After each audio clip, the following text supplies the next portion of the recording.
Olá, queridos, sejam todos muito bem-vindos aqui ao seu canal, o canal do estudante. Eu sou a professora Aniele Freitas e na aula de hoje a gente vai entender um assunto importantíssimo que está lá no seu edital, o critério técnico da avaliação de sua prova de redação.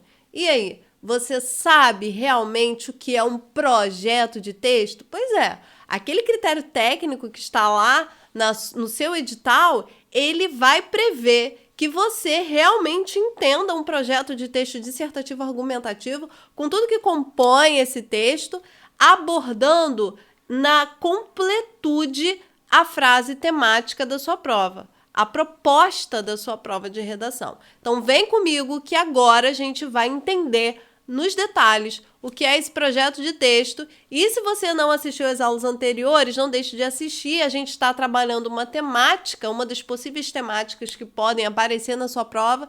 Então não deixe de assistir às aulas anteriores. Vamos à nossa aula de hoje, então, com o projeto de texto. Vem comigo.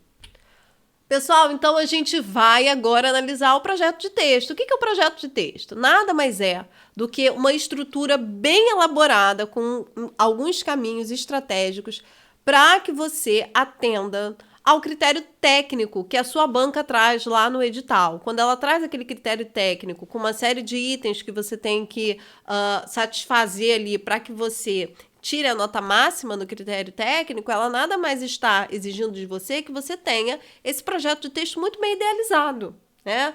O que é, então, esse projeto? A gente vai analisar o seguinte: nas aulas anteriores, a gente viu que quando a gente recebe uma frase temática, né, um tema de prova, a gente vai, então, dividir essa temática em dois pontos, tá? Para que a gente, primeiro, imagine palavras-chave para um desses pontos, né? E aí a gente vai colocar ali o nosso conhecimento sobre aquele ponto que a gente dividiu, tá? E vai no segundo ponto, faça a mesma coisa.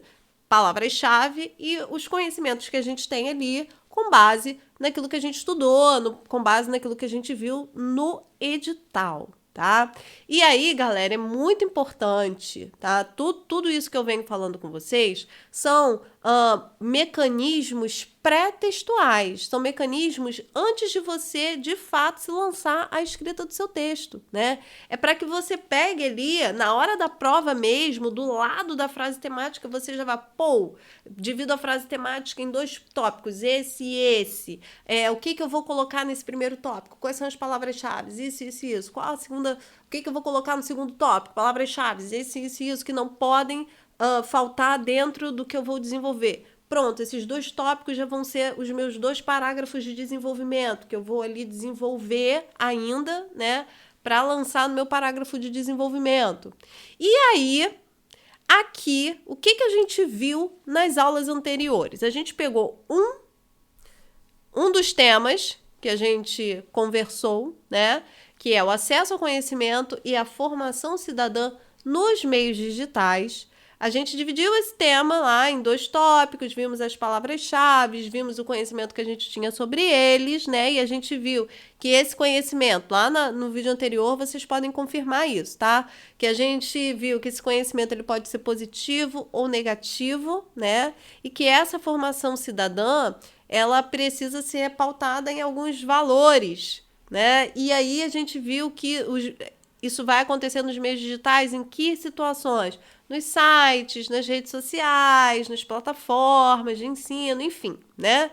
E aí agora a gente vai para nossa tese, né? Primeiro ponto do projeto de texto. Tô lá, já dividi os dois tópicos que eu vou desenvolver, mas e a minha tese? A minha tese, ela vai ser exatamente com base naquilo que você tem de conhecimento sobre os tópicos que você dividiu.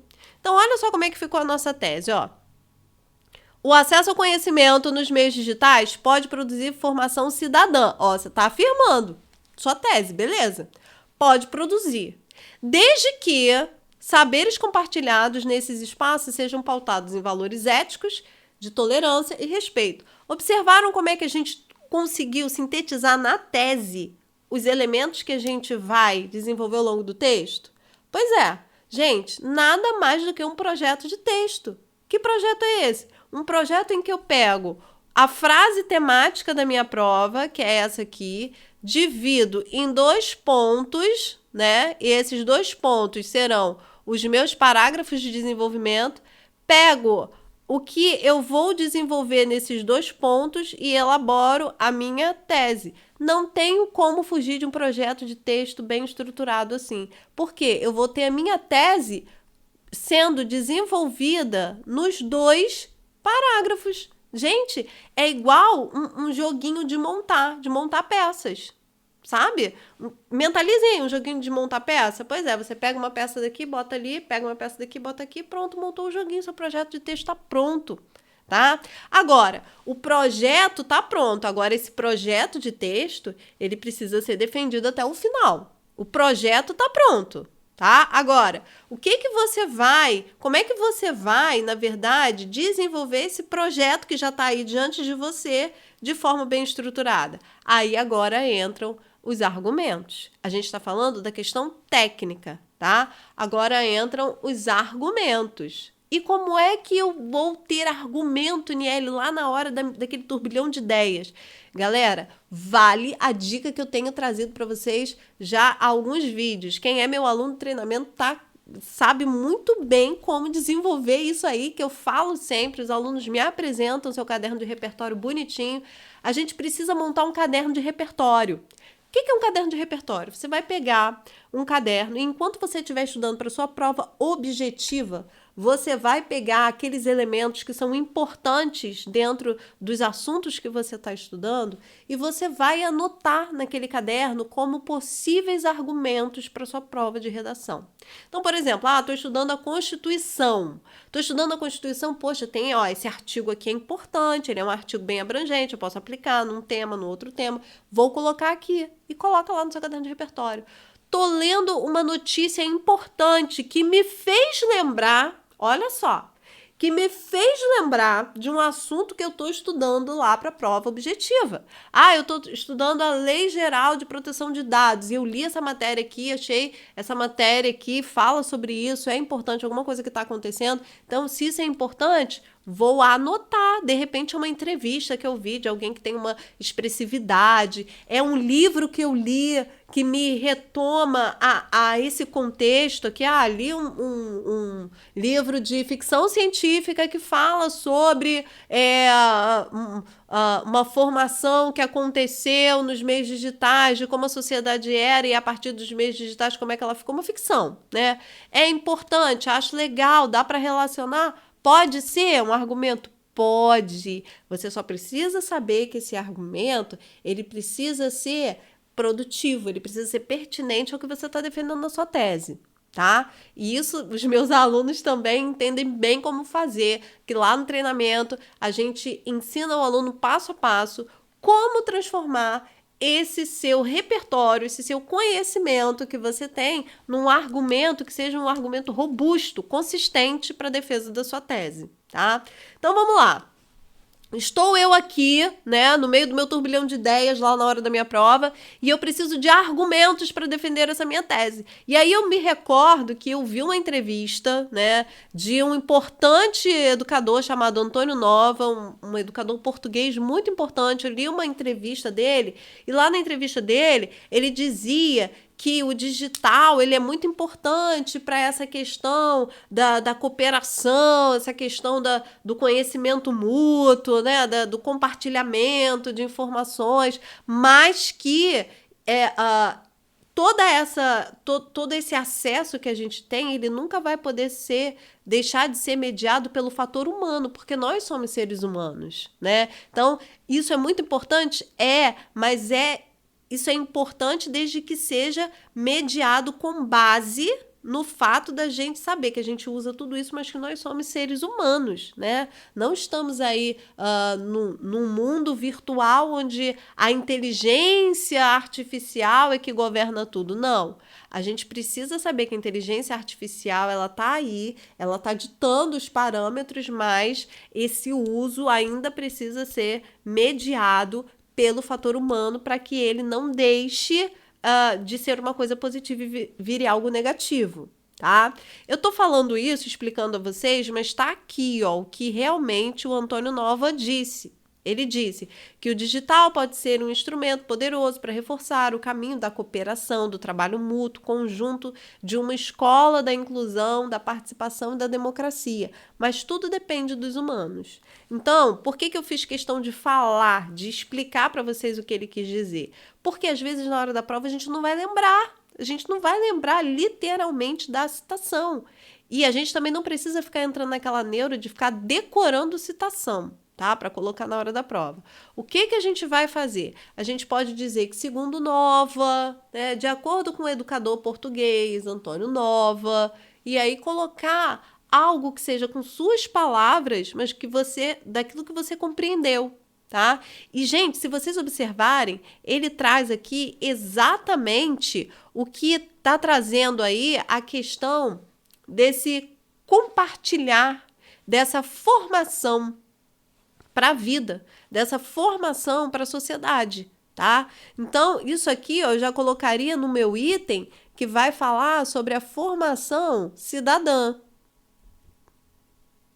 Então, aqui, ó, é o que eu vou usar para eu poder exatamente fundamentar aquilo que eu falo sobre a formação cidadã. Agora, eu li também uma outra entrevista, ó, a entrevista à CNN Brasil em maio de 23. O que acontece? É importante você decorar a fonte? Gente, não é que seja extremamente obrigatório você decorar a fonte, mas é importante que você saiba onde você leu, porque isso dá um peso maior à sua argumentação, tá? E esse peso maior à sua argumentação pode fazer o seu repertório ser mais pertinente, ser mais produtivo, tá? E aí você ter uma nota ainda maior nesse quesito técnico, tá? Então vamos lá. Olha só, a entrevista é de Luiz Roberto Barroso, que é ministro do Supremo Tribunal Federal. É uma pessoa que tem conhecimento notório na sociedade, então é uma argumentação que tem peso sim, tá? E aí, olha só o que ele diz. Ó, a internet democratizou o acesso à informação, ao conhecimento e ao espaço público, mudando o curso da história, mas também possibilitou a circulação sem filtro de desinformação, ódio, mentiras deliberadas e teorias conspiratórias, colocando em risco a própria liberdade de expressão, a democracia e os direitos fundamentais das pessoas. Olha aí, galera. Aqui a gente tem exatamente aquilo que a gente precisa para a gente poder comprovar, né, com o nosso argumento, que esse acesso ao conhecimento, né, ele existe e que ele pode ser positivo ou negativo, igual a gente colocou lá. Quando a gente falou que esse acesso ao conhecimento ele existe, a gente colocou lá que ele pode ser positivo, que ele pode ser negativo. E aí, olha aí. A citação confirmando o que a gente fala, tá? Por que eu fiz questão de trazer esses dois argumentos? Porque são argumentos que vocês podem, no dia a dia, lendo, se informando, vocês podem agregar para trazer como argumentação para a prova de vocês. Gente, não deixe de fazer o caderninho de repertório, não, ele é muito importante. Olha só, argumentos como esses aqui vocês poderiam usar em outros temas, voltados aos meios digitais, voltado à democratização, acesso à internet, à democracia digital, enfim, qualquer tema, né? A questão das redes sociais, que também é uma temática que tem sido muito buscada aí pelas bancas.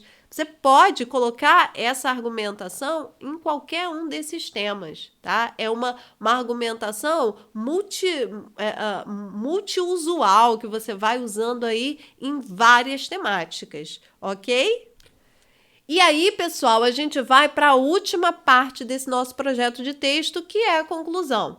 Então, olha só, vocês viram lá no projeto de texto, ó, lá no nosso projeto, a gente pegou, ó, a frase temática. O que a gente fez com a frase temática? A gente dividiu essa frase temática em dois tópicos, num tópico 1 e num tópico 2, né? Esse tópico 1 vai ser o meu primeiro parágrafo de desenvolvimento e esse tópico 2 vai ser o meu segundo parágrafo de desenvolvimento. Minha seta ficou horrorosa. Ai, meu Deus, consegui fazer uma seta decente.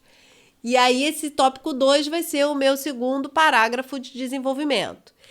Esses tópicos, eles vão gerar para mim a minha tese, tá? Eu já tenho, então, diante desses tópicos, eu já tenho o que argumentar enquanto tese.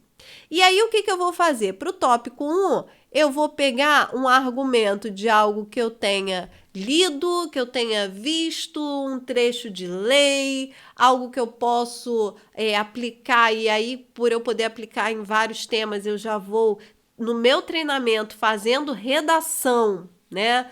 Para poder eu conseguir aplicar realmente em qualquer tópico, em qualquer tema, tá? Esses argumentos. Meus alunos costumam até, eles costumam fazer assim, eu acho bem interessante também. Eu aconselho a fazer assim, mas com alguns critérios que eu sempre sinalizo para eles, porque o que acontece? Eles pegam ali 3, 4 argumentos, que são aqueles argumentos gerais que podem ser aplicados em vários temas, e eles começam a escrever dentro de vários temas aplicando os mesmos argumentos. Isso é muito importante, porque isso vai te dando segurança na argumentação, tá? Então, gente, isso é muito importante. Fazer esse caderninho de repertório, escolher ali o repertório que você acha que dá para aplicar em determinados temas, né? Claro, desde que você tenha sempre alguém que leia o seu texto, que corrija o seu texto com você, né? No caso dos meus alunos, a gente está junto ali no nosso treinamento,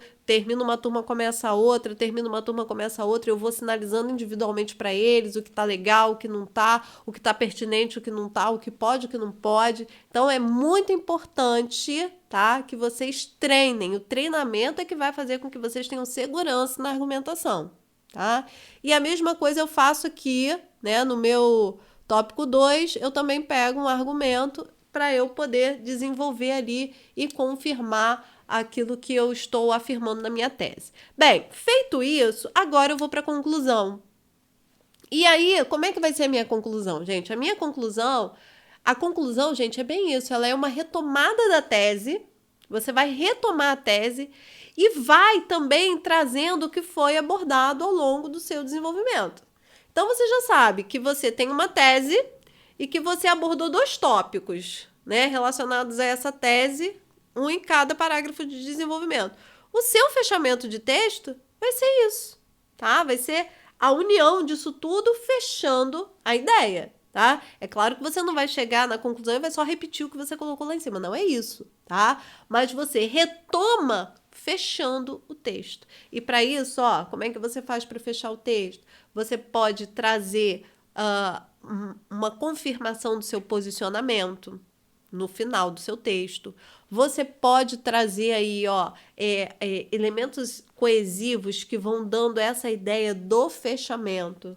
Dependendo da proposta que você se lance a fazer, você pode trazer sugestões para que isso, para que aquela problemática seja resolvida. E aí a galera do Enem já está bem treinada nessa questão de trazer ali a resolução do conflito, né, naquela conclusão.